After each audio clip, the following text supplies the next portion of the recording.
नमस्कार, आज की बात में आपका स्वागत है। आज सबके मन में सवाल है कि भारत और पाकिस्तान की सरहद पर अब क्या होगा। क्या युद्ध विराम इसी तरह चलेगा या फिर एक्शन होगा। पाकिस्तान के डिप्टी प्राइम मिनिस्टर इसाक डार ने अपनी पार्लियामेंट को बताया कि भारत के साथ सीज फायर 18 मई तक जारी रहेगा। इसाक डार ने उम्मीद जताई कि सीज फायर की डेडलाइन स्टेप बाय स्टेप आगे बढ़ती जाएगी। लेकिन आज भारत के रक्षा मंत्री राजनाथ सिंह ने पाकिस्तान की इन उम्मीदों पर पानी फेर दिया। भारत की सीमा पर बहादुर जवानों के सामने राजनाथ सिंह ने कहा, ऑपरेशन सिंदूर अभी खत्म नहीं हुआ है। दुनिया ने अभी जो देखा, पाकिस्तान को जितनी मार पड़ी वो तो सिर्फ ट्रेलर था, पिक्चर अभी बाकी है। रक्षा मंत्री ने कहा कि पाकिस्तान को अभी प्रोबेशन पर रखा गया है। अगर पाकिस्तान का रवैया नहीं बदला तो फिर उसे पूरी फिल्म दिखाई जाएगी। मगर पाकिस्तान में अब सारे लीडर भारत से बात करने की गुहार लगा रहे हैं। डिप्टी प्राइम मिनिस्टर ने अपनी पार्लियामेंट से कहा, हो सकता है थोड़े दिन में भारत पाकिस्तान से बात करने के लिए राजी हो जाए। Farmer foreign minister Bilawal Bhutto ने कहा, पाकिस्तान भारत से बात करना चाहता है क्योंकि सारे मसले बातचीत से हल हो सकते हैं। लेकिन भारत के रक्षा मंत्री राजनाथ सिंह ने पाकिस्तान को नए भारत का संकल्प आज सुना दिया। राजनाथ सिंह ने कहा, अब भारत पाकिस्तान में मौजूद बचे खुचे टेरर नेटवर्क को ध्वस्त करके ही चैन लेगा। अब भारत सहेगा नहीं, पलटवार करेगा, जैसे को तैसा जवाब देगा। राजनाथ सिंह ने कहा, भारत ने पाकिस्तान के खिलाफ सैन्य अभियान सिर्फ रोका है, खत्म नहीं किया है। सही वक्त पर पाकिस्तान को फिर सबक सिखाया जाएगा जो पहले से ज्यादा सख्त और पहले से ज्यादा सटीक होगा। पाकिस्तान को भी डर है, अब भारत फिर हमला कर सकता है। पिछले 3 दिन से पाकिस्तान के नेता दुनिया के दूसरे मुल्कों से संपर्क कर रहे हैं, किसी तरह से भारत के साथ बातचीत शुरू करवाई जाए। लेकिन राजनाथ सिंह ने आज पूरी दुनिया को बता दिया कि पाकिस्तान भले ही इधर उधर की बातें करता रहे, उसके नेताओं को समझ आ जाना चाहिए कि हमारी स्वदेशी मिसाइल ब्रह्मोस ने पाकिस्तान में कैसे कहर बरपाया, पाकिस्तान के 11 एयरबेसेस कैसे तबाह करती है। इसके बाद भी अगर पाकिस्तान को अकल नहीं आती तो फिर एक्शन के लिए तैयार है। ऑपरेशन सिंदूर अभी खत्म नहीं हुआ है। जो कुछ भी हुआ है वह सिर्फ एक ट्रेलर मात्र था। अब जब समय आएगा, जब भी सही समय आएगा, तो हम पूरी पिक्चर भी दुनिया को दिखाएंगे।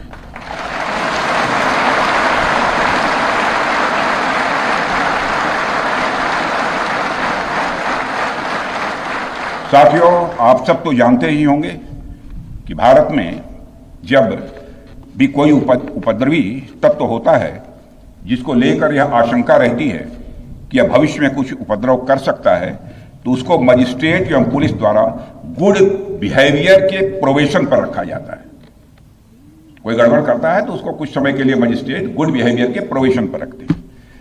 अगर वह व्यक्ति प्रोबेशन के दौरान कोई भी शरारत करता है तो उसे उचित दंड भी दिया जाता है।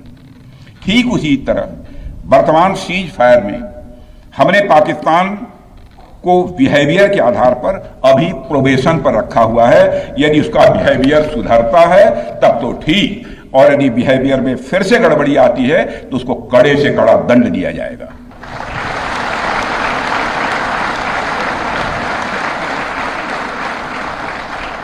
मैं फिर से इसे दोहराना चाहता हूं, अभी भारत ने पाकिस्तान को प्रोबेशन पर रखा है। राजनाथ सिंह की बात बिल्कुल सही है। यह सिंदूर सौंदर्य का नहीं, शौर्य का प्रतीक है और भारत की इस ताकत को अब पूरी दुनिया मान रही है। सारे एक्सपर्ट कहते हैं कि पाकिस्तान की ऐसी पिटाई पहले कभी नहीं हुई। हमारी मिसाइल्स ने सटीक निशाने लगाए, पाकिस्तान को घर में घुसकर मारा। हमारा एयर डिफेंस सिस्टम 100% कामयाब रहा और पाकिस्तान हर मोर्चे पर नाकाम रहा।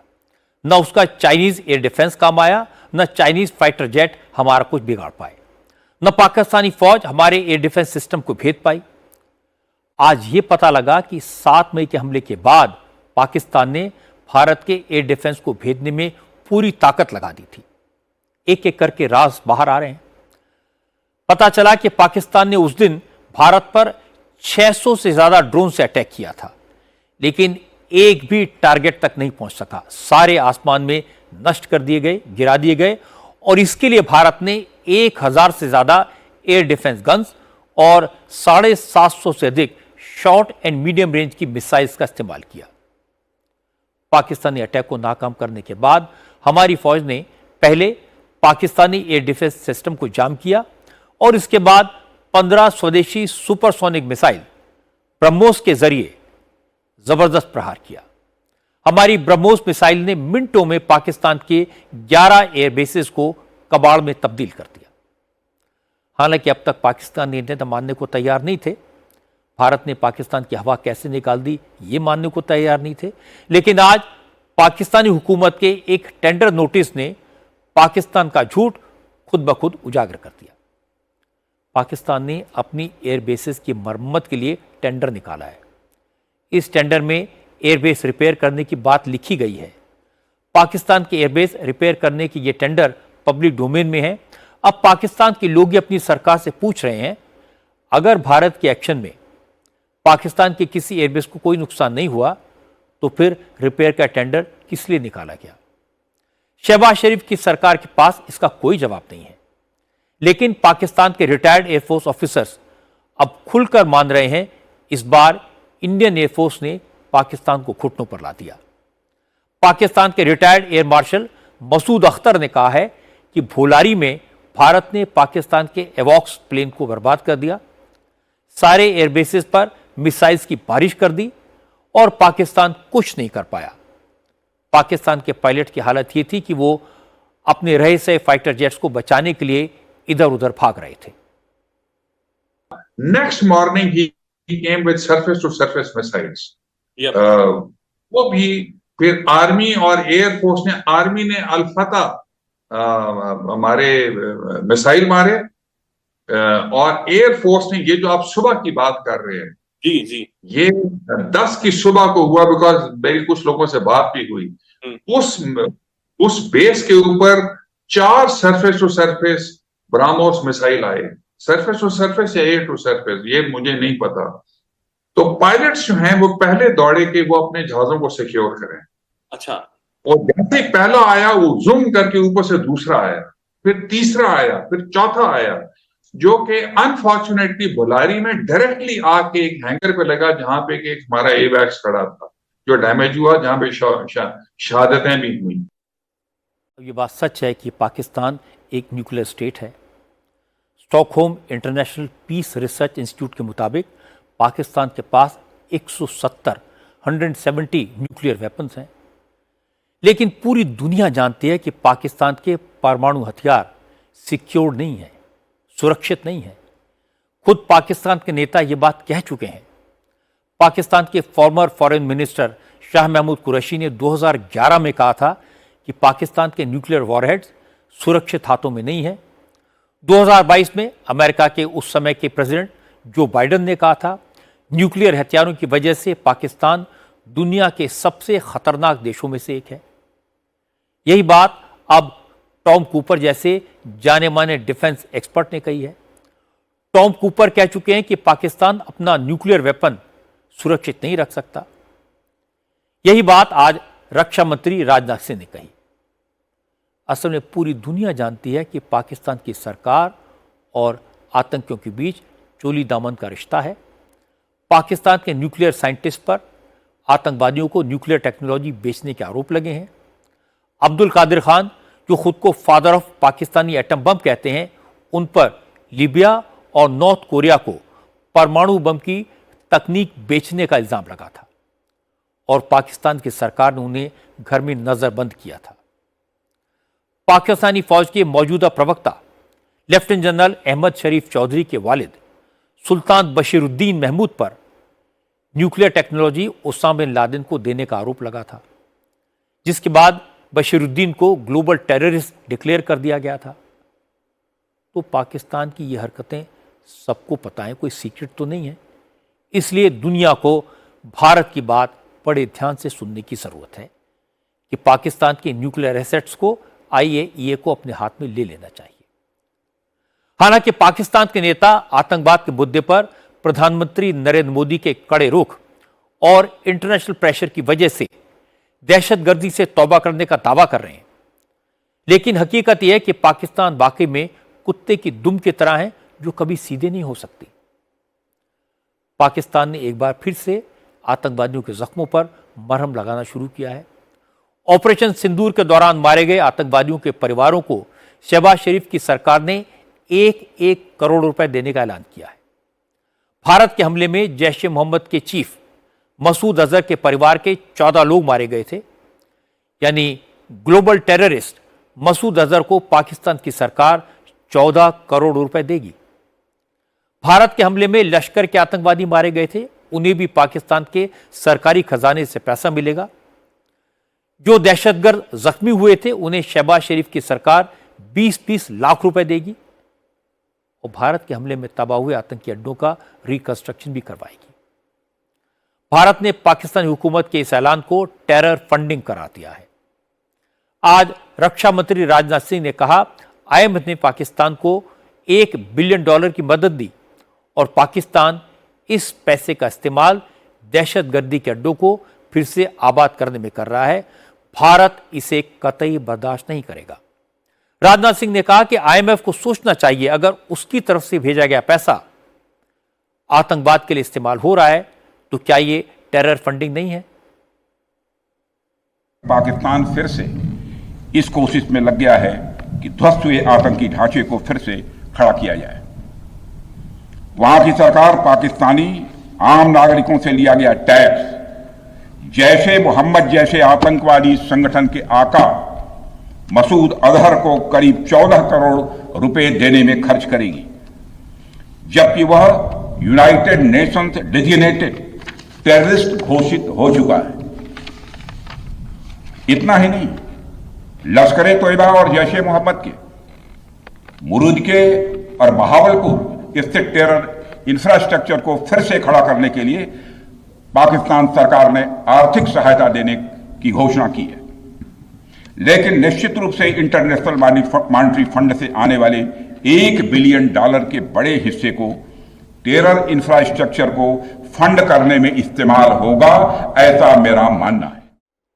पाकिस्तान अच्छी तरह जानता है हाफिज सईद भी वही है, मसूद अजहर भी वही है, सैयद सलाउद्दीन भी वही है और पाकिस्तान की फौज, पाकिस्तान की एयरफोर्स उनको कवर देती है, सुरक्षा देती है। इसीलिए भारत ने साफ कहा है, जब तक सारे आतंकवादियों को भारत को सौंप नहीं दिया जाएगा तब तक जंग जारी रहेगी। लेकिन पाकिस्तान पानी पानी चिल्ला रहा है। प्रधानमंत्री मोदी से सिंधु समझौते को रद्द करने के फैसले पर फिर से विचार करने की गुहार लगा रहा है। लेकिन प्रधानमंत्री मोदी ने साफ कह दिया, खून और पानी साथ साथ नहीं बह सकते। भारत ने इंडस वाटर ट्रीटी को सस्पेंड करने के बाद अब सिंधु, चेनाब और झेलम पर नई परियोजनाओं का काम तेज कर दिया है। सरकार चेनाब नदी पर बनी रणबीर कैनाल को और बढ़ाने पर विचार कर रही है। अभी इस नहर का ज्यादातर पानी पाकिस्तान को मिलता है। भारत को इस नहर से सिर्फ 40 क्यूबिक मीटर पानी मिल पाता है, लेकिन अगर भारत रणबीर कैनाल की लंबाई बढ़ा देता है तो फिर वो चेनाब नदी से 150 क्यूबिक मीटर पानी ले सकेगा। इसके अलावा भारत ने जम्मू कश्मीर में 4 नए पावर प्रोजेक्ट्स आइडेंटिफाई किए हैं जिन पर तेजी से काम होगा। रॉयटर्स के मुताबिक प्रधानमंत्री मोदी ने अधिकारियों को निर्देश दिया कि वो इन प्रोजेक्ट्स पर काम आगे बढ़ाएं। 22 अप्रैल से पहले पाकिस्तान सिंधु समझौते के बहाने भारत के हर ऐसे प्रोजेक्ट में अड़ंगा लगाता था। सलाल और बगलिहार जैसे प्रोजेक्ट्स के डैम की सफाई तक नहीं हो पाती थी। लेकिन अब समझौता सस्पेंड हो गया। भारत अपनी जरूरत के मुताबिक स्टेप उठाने के लिए आजाद है और भारत का यह रुख पाकिस्तान को डरा रहा है। इसीलिए पाकिस्तान में शहबाज शरीफ हों, उनकी सरकार के मिनिस्टर हों या फिर विपक्ष के नेता हों, सबकी जुबान पर बस एक ही बात है, भारत पाकिस्तान का पानी बंद न करे, सिंधु समझौता बहाल करे। पाकिस्तान के डिप्टी प्राइम मिनिस्टर और विदेश मंत्री इसाक डार ने भी कहा कि भारत ने सिंधु समझौते को सस्पेंड किया है। पाकिस्तान इसको किसी भी सूरत में नहीं मानेगा। इसहाक डार ने कहा, अगर भारत ने पाकिस्तान के हिस्से का पानी रोका तो फिर बात जंग की तरफ ही बढ़ेगी। इंडस वाटर ट्रीटी, जो कि ऑनरेबल लीडर द ऑपोजिशन ने उस पर काफ़ी एम्फेसाइज किया, राइटली सो, ये बिल्कुल हमारे लिए नो गो एरिया है। ये 24 अप्रैल को भी अनाउंस कर दिया गया था, it will be treated as an act of war. ये क्योंकि 1 साल से जायद, ये बल्कि ज़्यादा हो गया है, करीब 2.5-3 साल हो गया जब से पीडीएम गवर्नमेंट आई है, ये कम्युनिकेशन कर रहे हैं पाकिस्तान के साथ। उस वक़्त से इन्होंने ये अटेम्प्ट शुरू की हुई हैं, ये आप कह लें करीबन 2.5 साल होने वाले हैं, और हर उनकी कम्युनिकेशन का जवाब दिया जाता है। पिछला खत आया था, चूँकि कॉरेस्पॉन्डेंस 2.5 साल से हो रही है, उनको शौक है, वो कभी कहते हैं जी क्लाइमेट चेंज, दुनिया में बड़ी चेंजेस आ गई हैं, कभी कहते हैं कि जी ग्राउंड रियलिटीज़ बदल गई हैं, इस तरह की चीज़ें, और हर चीज़ को जवाब जाता है। तो 8 अप्रैल का, बिफोर दिस इंसिडेंट 8 अप्रैल का लेटर था, जिसका जवाब 8 मई तक देना था, 8 मई को चला गया।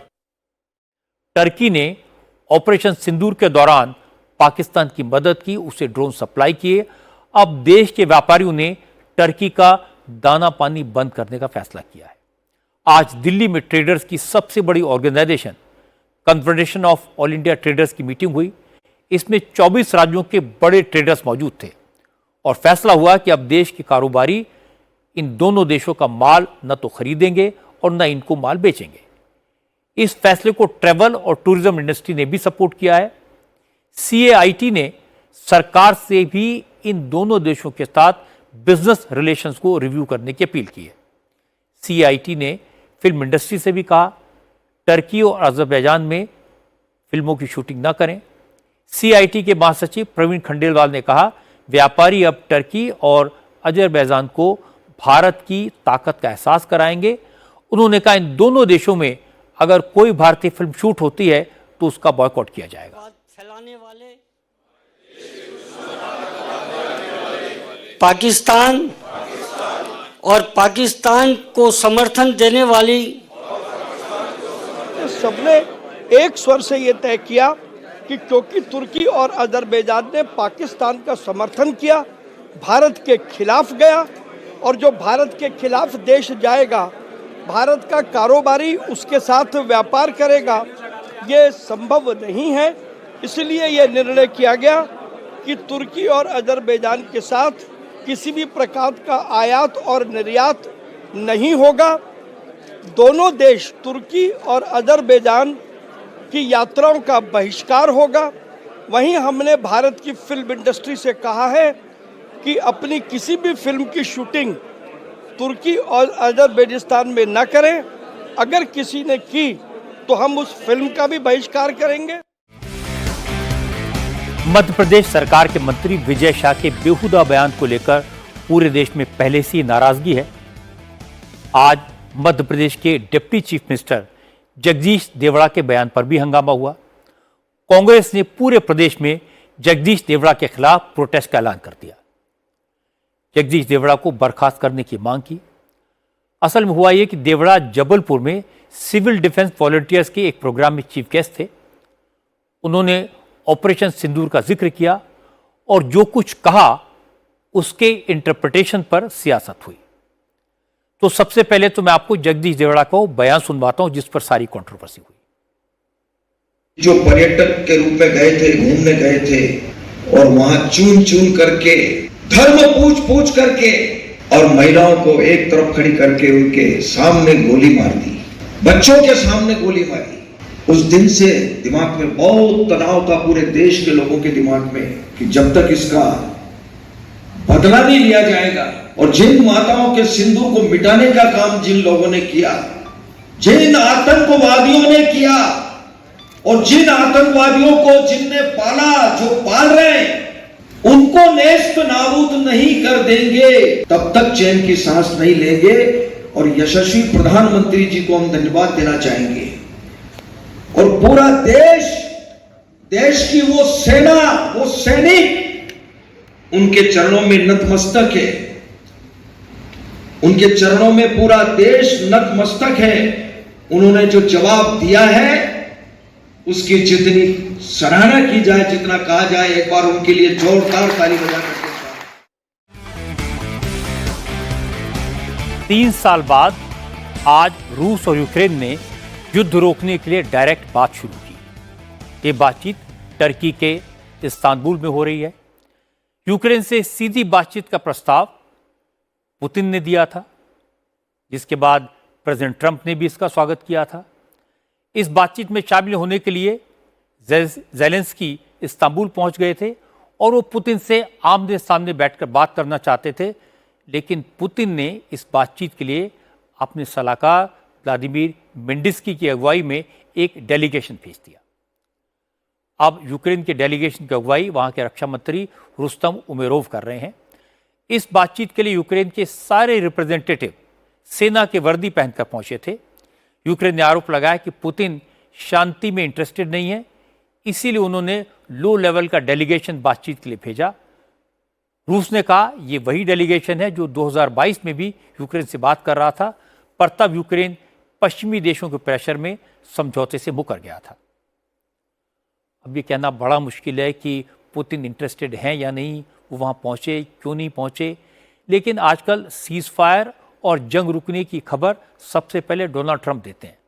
इसलिए ट्रंप के ट्वीट का इंतज़ार करना चाहिए या उनके किसी बयान का इंतज़ार करना चाहिए। ट्रंप बताएंगे कि पुतिन इस्तांबुल क्यों नहीं पहुँचे, और मुझे लगता है कि ट्रंप ये ज़रूर कहेंगे क्योंकि वो इस्तांबुल नहीं पहुँचे इसलिए पुतिन भी नहीं आए। डील होगी तो ट्रंप करवाएंगे।